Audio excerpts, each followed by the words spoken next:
Ang taon na ito ay hindi kagandahan. Maraming hamon sa buhay na iyong mararanasan. Kailangan mong mag-ingat. May mga problema na ma-encounter sa trabaho o kaya sa pamilya. Mag-focus sa mga magagandang plano. Tiyak na makakatulong ito sa iyo. Ipagpatuloy mo lang ang mga nasimulan mo at yan ang aahon sa iyo sa kagipitan. Maging matatag, huwag panghinaan ng loob.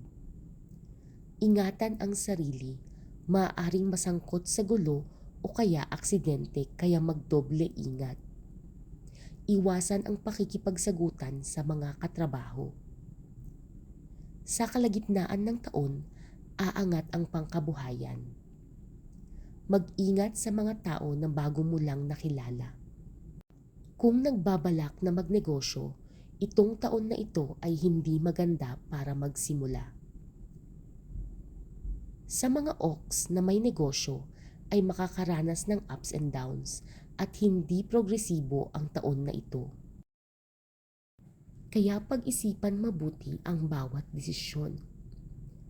Sa pag-ibig, maaaring may hiwalayan na maganap. Ayusin agad ang mga issues. Selos ang isa sa sanhi ng hindi pagkakaunawaan. Huwag pairalin ang iyong emosyon. Sikaping manatili ang respeto at pagmamahalan sa isa't isa. Ang iyong lucky number ay 147.